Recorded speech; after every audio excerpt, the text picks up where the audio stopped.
guacamole every single day. Hi, fourth graders. Happy Friday. Yay! It's finally the end of the week. I was feeling very guacamole avocado-ish. I have my shirt on and my earrings, and I have brought some avocados. Miss Lang has been practicing her juggling over this quarantine. Anyway, I thought I could make you guys laugh and smile a little bit, but I hope you are having a great day. Thanks for joining me again for another Harry Potter Read Aloud. Once again, The Chamber of Secrets is what we are reading. We finished chapter 10, and now we're on chapter 11. In chapter 10, Harry caught the snitch, however, fell from his broom and broke his arm while he was there.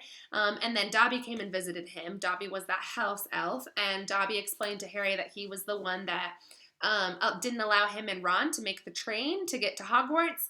He also had the bludger that was trying to attack Harry. So Dobby's causing a lot of mayhem. And it's all because he doesn't want Harry Potter to be at school in order to protect him. So we also know that the Chamber of Secrets has been opened, and a student, Colin Creevey, who was the little boy photographing Harry Potter and all the other incidents at school, has been petrified, okay? So this is going to be a good chapter. Like I said, it's called The Dueling Club.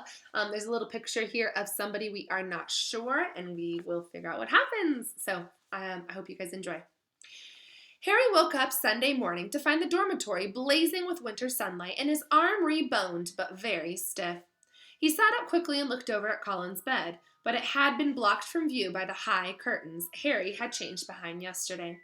Seeing that he was awake, Madame Pomfrey came bustling over with a breakfast tray and then began bending and stretching his arm and fingers.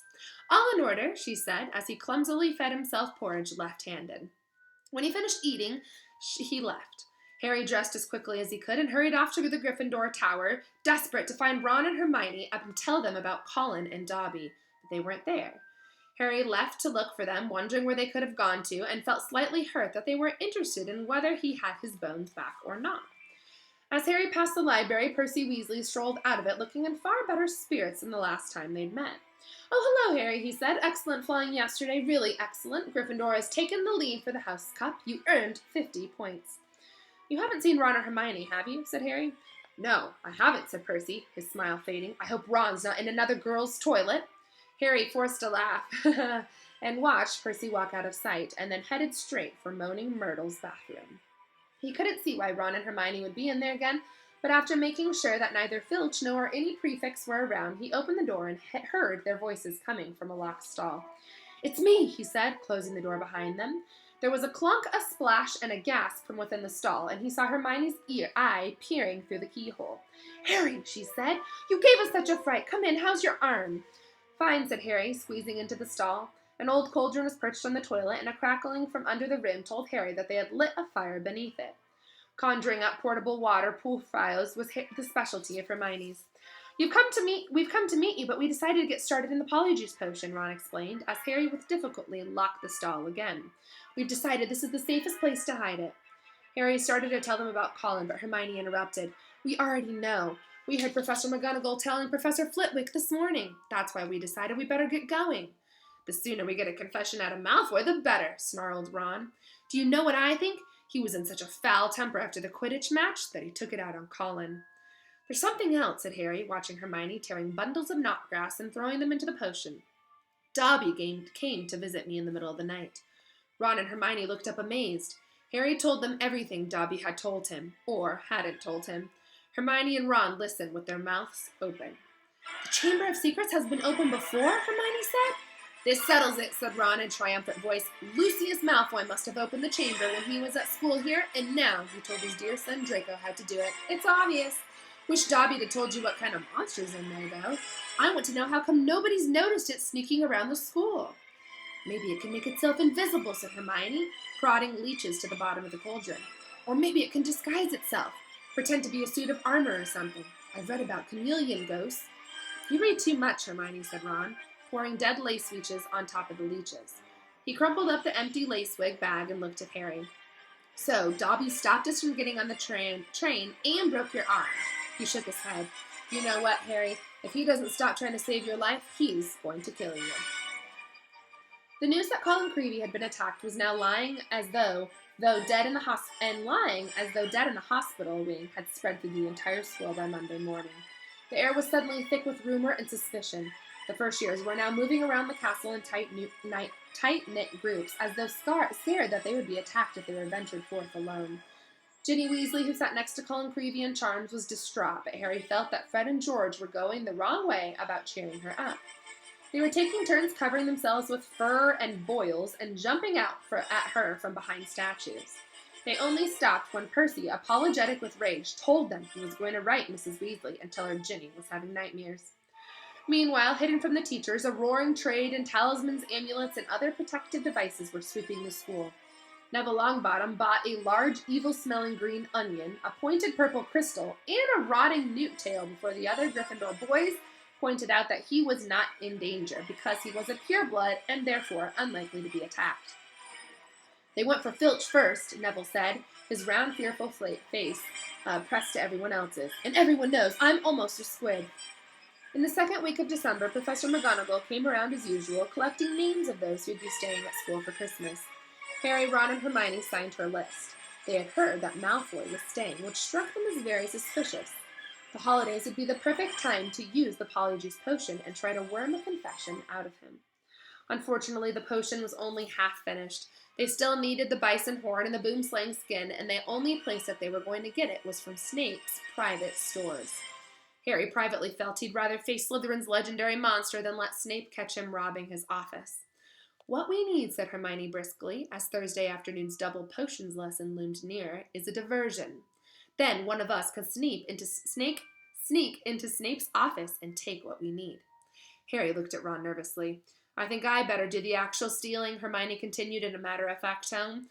"The two of you will be expelled if you get into any more trouble, and I've got a clean record. So all you need to do is cause enough mayhem to keep Snape busy for 5 minutes or so." Harry smiled feebly. Deliberately causing mayhem in Snape's potions class was about as safe as poking a sleeping dragon in the eye. Potions lessons took place in a large dungeons. Thursday's afternoon lesson proceeded in the usual way. 20 cauldrons stood steaming behind wooden desks, on which stood brass scales and jars of ingredients. Snape prowled through the fumes, making whippish remarks about the Gryffindor's work, while the Slytherins sniggered appreciatively.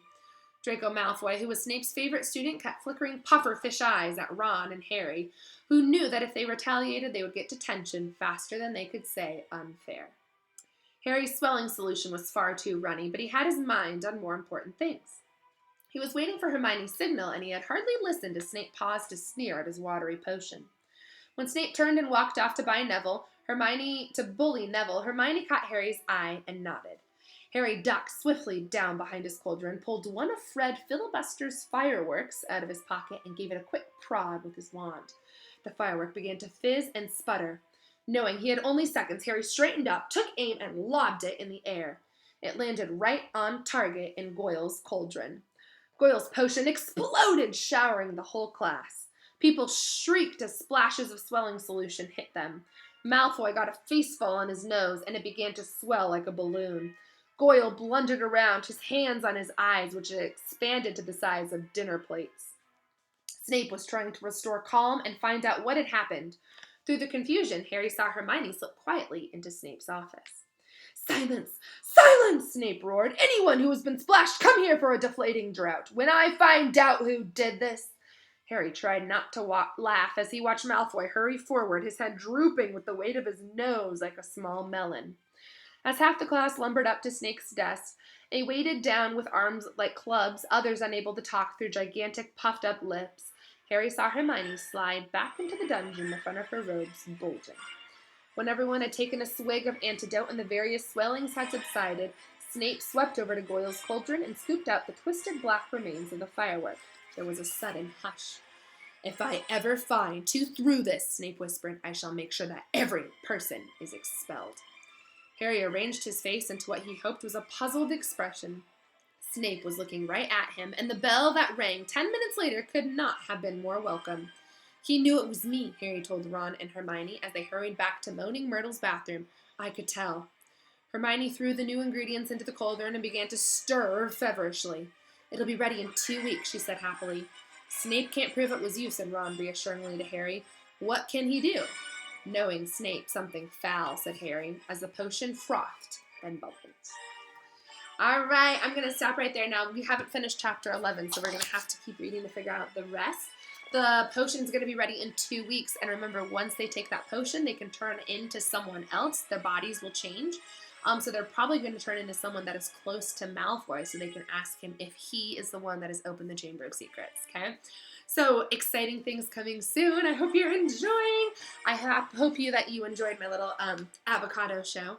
I hope that you guys are enjoying the outdoors, the wonderful weather, helping your parents, reading, of course, and completing those DLDs. So I love you lots, and I hope you have a great rest of your day. Bye, guys.